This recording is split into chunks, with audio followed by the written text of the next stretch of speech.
Efesios 2:12. En aquel tiempo estabais sin Cristo, alejados de la ciudadanía de Israel y ajenos a los pactos de la promesa, sin esperanza y sin Dios en el mundo. El otro día se soltó una discusión entre dos grupos de creyentes. Unos afirmaban que Israel es el pueblo terrenal escogido por Dios y que debido a su transgresión, su desobediencia, nosotros ahora fuimos injertados. Entonces ellos han sido puestos en un estado pausado, como de limbo, y se había abierto un paréntesis para la salvación de los gentiles hasta que se complete el número de los gentiles y Dios retome su plan específico con la nación de Israel. Esta perspectiva se llama dispensacionalismo. Otros afirmaban que Dios tiene un único plan redentor a través de todas las edades, por un solo pueblo escogido, la Iglesia, formado por todos los salvos de todas las naciones desde la eternidad, siendo este grupo el regalo del Padre al Hijo antes de la creación. Quiero aclarar muy enfáticamente que eso no nos hace enemigos, siempre y cuando la base del cimiento esté firme, o sea, Cristo como único Salvador. Pero esta perspectiva se llama la teología del pacto. Ahora, pues, ¿qué creemos nosotros? ¿Y por qué lo creemos? En el estudio de la Confesión Bautista de Fe en 1689, el capítulo 7 del Pacto de Dios, dice en el primer párrafo: la distancia entre Dios y la criatura es tan grande que aun cuando las criaturas racionales le deben obediencia como su creador, éstas nunca podrían haber logrado la recompensa de la vida, a no ser por alguna condescendencia voluntaria por parte de Dios, que a él le ha placido expresar en forma de pacto. En el párrafo 2 dice: además, habiéndose el hombre acarreado la maldición de la ley por su caída, agradó al Señor hacer un pacto de gracia, en el que gratuitamente ofrece a los pecadores vida y salvación por Jesucristo, requiriéndoles la fe en Él para que puedan ser salvos, y prometiendo dar su Espíritu Santo a todos aquellos que son ordenados para vida eterna, al fin de darles disposición y capacidad para creer. En el párrafo 3 dice: este pacto se revela en el Evangelio. En primer lugar, Adán, en la promesa de salvación a través de la simiente de la mujer, y luego mediante pasos adicionales hasta completarse su plena revelación en el Nuevo Testamento, y tiene su fundamento en aquella transacción federal y eterna que hubo entre el Padre y el Hijo acerca de la redención de los escogidos, y es únicamente a través de la gracia de este pacto como todos los descendientes del Adán caído, que son salvados, obtienen vida y bendita inmortalidad, siendo el hombre ahora totalmente incapaz de ser aceptado por Dios bajo aquellas condiciones en las que estuvo Adán en su estado de inocencia. Entonces veremos las características significativas de estos pactos por gracia. ¿Y por qué digo por gracia? Porque de gracia, porque no pueden ser por mérito, porque Dios inicia todo pacto y Él sí cumple, pero todos nosotros hemos transgredido todos los pactos. Como dice la confesión, Dios fue revelando progresivamente ese pacto de gracia mediante unos pasos adicionales. Pregunta: ¿hay unos pasos adicionales desde el protoevangelio hasta el nuevo pacto? ¿Y cuáles son esos pasos adicionales? Sí los hay, y esos pasos adicionales son precisamente los diversos pactos que componen el pacto de gracia. El pacto de gracia es considerado en este capítulo como el fundamento de la salvación del pecador desde la caída de Adán en adelante. Esto queda implicado por la afirmación del párrafo 2 de que fue hecho tras la caída de Adán. Se afirma explícitamente en la aseveración del párrafo 3 que es únicamente a través de la gracia de este pacto como todos los descendientes del Adán caído que son salvados obtienen vida y bendita inmortalidad. Existe un problema. La Biblia, sin embargo, nunca utiliza la palabra pacto para referirse a un pacto de gracia que abarque toda la historia humana. Cada uso del término referido a un pacto divino en la Biblia se refiere a un pacto hecho por Dios en alguna época histórica específica. Ninguna de estos pactos puede equipararse simplemente con lo que la confesión describe como el pacto de gracia. Esta innegable realidad exegética ha sido utilizada como base para rechazar el uso de la frase el pacto de gracia como una verdad bíblica relacionada con todos los pactos divinos. Tal rechazo es infundado, porque otros términos teológicos útiles y necesarios, por ejemplo, los términos Trinidad o inerrancia, no tienen un precedente bíblico explícito. Si bien pueden admitirse que el uso de un término bíblico para describir algo aparte de lo que se describe en la Biblia es, de alguna manera, motivo de confusión, sigue siendo cierto que la frase el pacto de gracia se refiere a una verdad bíblica. Además, se refiere a una verdad bíblica íntimamente relacionada con los pactos divinos. Los presbiterianos han hablado a menudo como si el pacto con Abraham fuera el pacto de gracia, pero esta identificación ignora varios elementos, sus elementos típicos y su principio en la vida de Abraham, no inmediatamente después de la caída.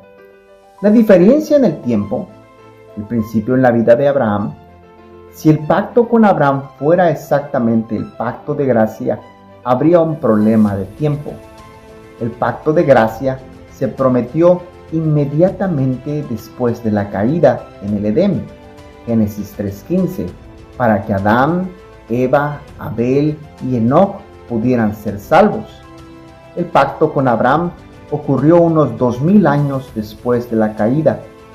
El argumento, si el pacto de gracia es el único camino de salvación, no pudo haber empezado con Abraham, porque entonces los creyentes antes de él, como Noé, habían quedado fuera. Por tanto, el pacto con Abraham es una administración o una revelación del pacto de gracia, pero no es el pacto de gracia en su totalidad. Los elementos típicos, sombras en contra de realidad. El texto menciona que la identificación presbiteriana ignora los elementos típicos. En teología, un tipo es una figura o sombra de algo que vendrá después. El pacto con Abraham tiene elementos que son terrenales y temporales. La tierra física de Canaán, la descendencia biológica de Israel y el rito de la incircuncisión física. El pacto de gracia es espiritual y eterno. El argumento es este: al equipararlos, igualarlos, los presbiterianos mezclan lo terrenal con lo espiritual. Los bautistas sostienen que el pacto con Abraham servía para traer al Mesías al mundo, era un medio, pero que la gracia de Dios es la semilla interna que es distinta a los ritos externos. El origen de la distinción. La idea es proteger la idea de que la salvación es una promesa única que se va revelando. Al decir que el pacto con Abraham no es el pacto de gracia, está preparando el camino para explicar que el pacto de gracia es el plan maestro. El pacto con Abraham es solamente un paso adicional o administración histórica para desarrollar ese plan. En resumen, decir que el pacto de Abraham es el pacto de gracia es un error, porque el de Abraham es histórico, local y nacional, mientras que el de gracia es eterno, universal y puramente espiritual. El nuevo pacto ha sido a veces equiparado, comparado, igualado con el pacto de gracia, ya que, como observa la confesión, la plena revelación del pacto de gracia se completó en el Nuevo Testamento. Sin embargo, está claro que el nuevo pacto fue inaugurado en los acontecimientos que rodearon en el primer advenimiento de Cristo. Jeremías 31:31.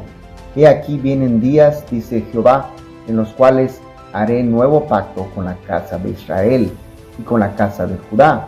Hebreos 8:13.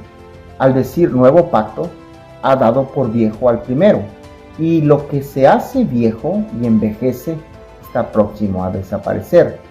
Estos pasajes refuerzan la idea de que el nuevo pacto no es simplemente una continuación idéntica de los anteriores, sino su cumplimiento y forma final. Jeremías registra la promesa de este cambio. Hebreos confirma que con la llegada de Cristo, el primer advenimiento, ese nuevo orden ha sido establecido, haciendo que la administración anterior, el pacto mosaico, quede envejecido o cumplido en su propósito original. Así es crucial mantener una clara distinción entre el pacto de gracia y los pactos bíblicos divinos. Los pactos divinos surgieron sin duda de esta terminología, pero ninguno de ellos debe ser equiparado con el pacto de gracia. Es un error común en la interpretación bíblica confundir una categoría teológica con un evento histórico. Aquí te explico los matices de su uso en el texto. No es una identidad total. Cualquier pacto no debe ser equiparado con el pacto de gracia, porque no son lo mismo. El pacto de gracia es un concepto eterno que abarca a todos los salvos desde Adán hasta el fin del mundo.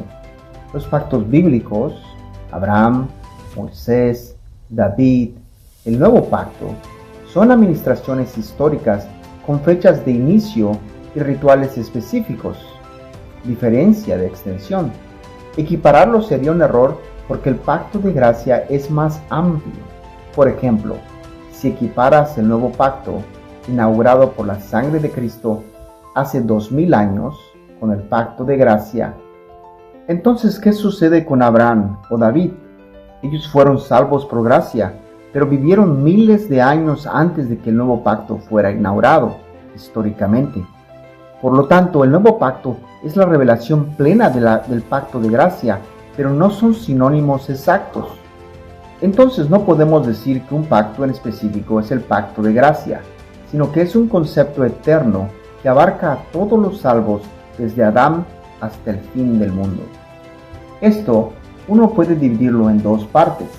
Cuando vemos el pacto de gracia, veremos que el pacto de gracia hay una unidad, que es la unidad de los diferentes pactos que componen el pacto de gracia.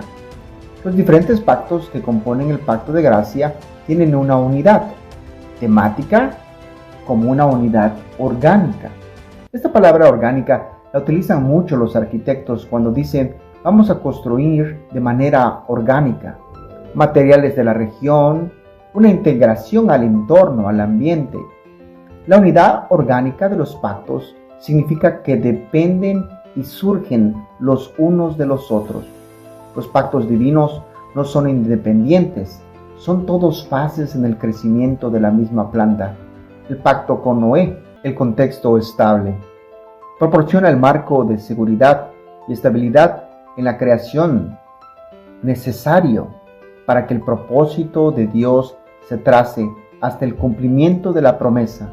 Dios promete no destruir más la tierra, garantizando que el escenario de la redención permanezca mientras dure la historia humana. Sin un mundo estable, no podría haber una nación para Abraham ni un trono para David. Génesis 8:20 al 22. Y edificó Noé un altar a Jehová, y tomó de todo animal limpio y de toda ave limpia, y ofreció holocausto en el altar. Y percibió Jehová olor grato, y dijo Jehová en su corazón: no volveré más a maldecir la tierra por causa del hombre, porque el intento del corazón del hombre es malo desde su juventud, ni volveré más a destruir todo ser viviente, como he hecho. Mientras la tierra permanezca, no cesará la sementera y la siega, el frío y el calor, el verano y el invierno, y el día y la noche. El pacto con Abraham, la comunidad de la promesa, inicia formalmente la comunidad a través de la cual vendrá el Redentor. Aquí se establecen los pilares de la nación, descendencia y tierra. Este pacto es la raíz de la cual se nutren los pactos posteriores. El pacto mosaico, la regulación de la nación.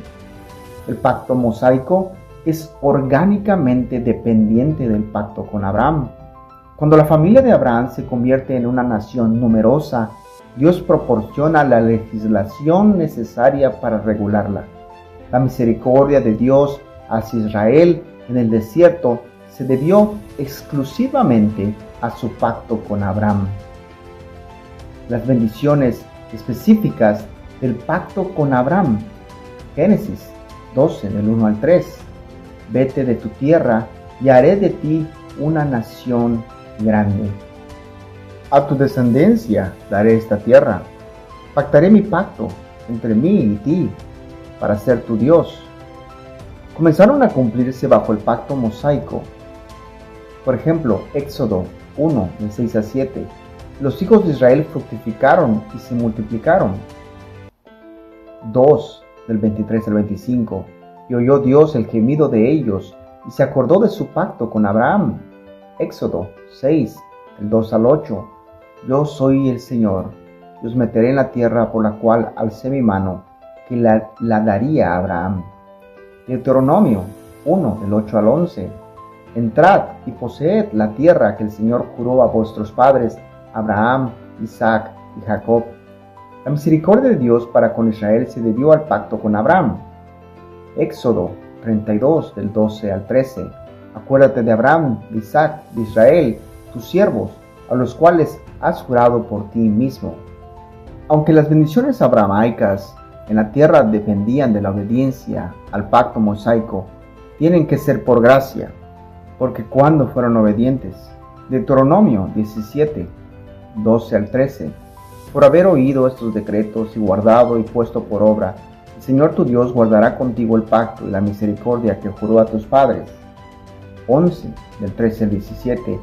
Si obedecieras cuidadosamente a mis mandamientos, yo daré la lluvia de vuestra tierra en su tiempo.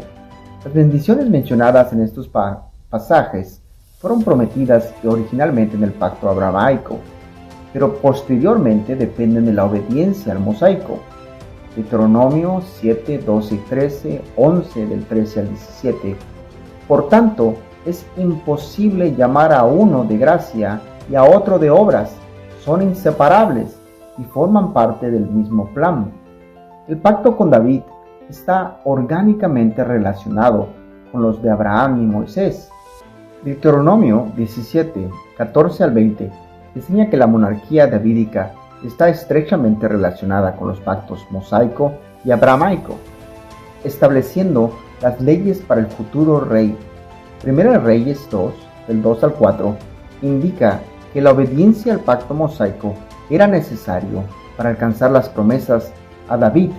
Si tus hijos guardaren mi camino, nunca te faltará varón en el trono de Israel.